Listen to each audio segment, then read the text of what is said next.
उस स्थिति मेरी मम्मी काम करती है बाहर जाके, तब जाके मैं पढ़ी लिखी।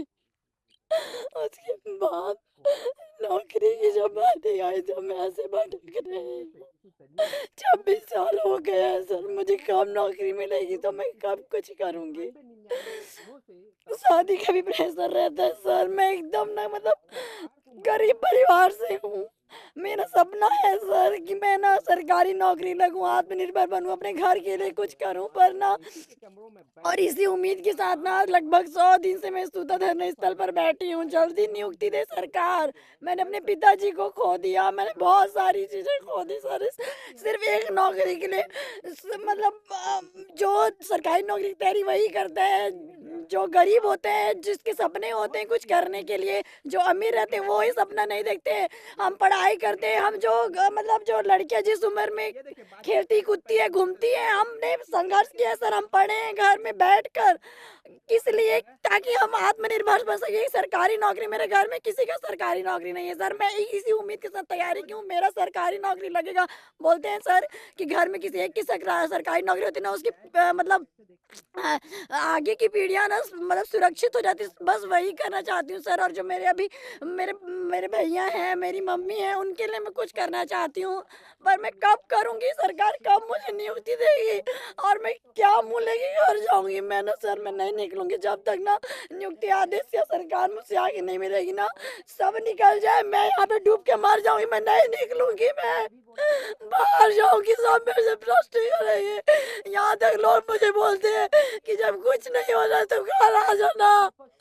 ऐसा भी बोलते हैं मुझे, बोलते हैं कि कुछ नहीं कर रहे सरकार। नहीं सर, सही सुनेगी ये सरकार। हौसला रखिए। मैं क्या बोलूंगी? मैं सबको क्या जवाब दूंगी? बच्चा बीच में घर गई थी तो बोल रहे थे कि नहीं देंगे सरकार, फालतू वहां जा रहे हो, मीडिया बैठ कर हाईलाइट हो रहे हो। मैं अपने खुद हाईलाइट हो रही हूँ सर। मुझे सरकारी नौकरी चाहिए, मुझे सरकारी नौकरी चाहिए। सरकारी नौकरी से मैं सुनी हूँ कि सब अच्छा हो जाता है। मुझे वो माँ से माँ चाहिए, मुझे शिक्षक बनना है।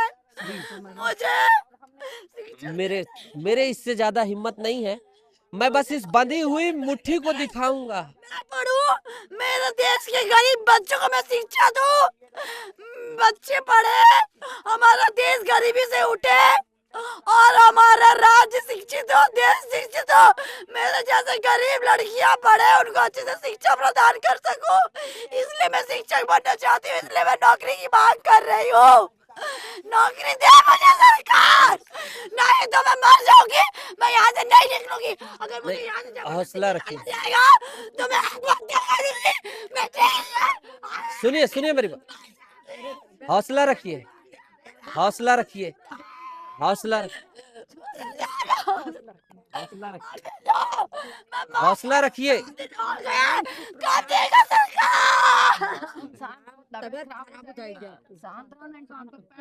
ये आंसू और ये सांत्वना देते लोग और युग युग की प्रेरक शक्ति, उठो तुम नारी, देखो जग के आंचल में उजियारा आया है। जयशंकर प्रसाद ने कब कहा था? बहुत लंबे समय पहले ये बात कही थी। जग के आंचल में उजियारा आया है। अब इनके आंचल में क्या उजियारा आता है, ये देखने वाली बात होगी। मैं अपने वीडियो जर्नलिस्ट सहयोगी से कहूंगा कि आप आराम से निकल जाइए। तो सहायक शिक्षक भर्ती 2023 में अपनी नियुक्ति की मांग को लेकर ये तमाम लोग 98 दिन से संघर्ष कर रहे हैं। अनशन के बाद अलग अलग तरीके से इन्होंने अपने रास्ते इख्तियार किए और अब ये जल सत्याग्रह करने के लिए उतरे हैं। शिक्षा मंत्री जी, सचिव महोदय, अपर सचिव महोदय, डायरेक्टरेट में बैठे बड़े बड़े अधिकारी, प्लीज इनकी गुहार सुन लीजिए, प्लीज इनकी मदद कर दीजिए। हम तो बस इतनी ही आस करेंगे कि आप इनसे बात करेंगे और इस संघर्ष की स्थिति का अब तो कोई हल लोकतांत्रिक तरीके से निकल जाएगा। हाई कोर्ट सुप्रीम कोर्ट के आदेश का हवाला दे रहे हैं। हाई कोर्ट सुप्रीम कोर्ट के बैठे हुए अगर गणमान्य मुझे देख रहे हैं, माननीय न्यायाधीश देख रहे हैं, तो आप ही इनका समाधान निकाल दीजिए, समाधान निकाल दीजिए। क्योंकि अब ये पीड़ा देखी नहीं जाती है, अब ये पीड़ा देखी नहीं जाती। उम्मीद है इनकी मांगों पर विचार किया जाएगा और सरकार युक्त युक्त समाधान निकालेगी। पूरे मामले पर कमेंट में अपनी राय लिखिएगा। इनकी मांगों को लेकर, इनके संघर्ष को लेकर आप क्या सोचते हैं लिखिएगा। जिम्मेदारों तक आप भी शेयर करके लिंक के माध्यम से इनकी बात पहुंचाइएगा और क्या सोचते हैं बताइएगा। वीडियो को शेयर करिए, कमेंट में बताइए अपनी राय, फॉलो सब्सक्राइब करिएगा और हम सिर्फ यही कहेंगे कि उम्मीद है कि जल्द ही इसका समाधान निकलेगा। जय जोहार, जय छत्तीसगढ़, नमस्कार।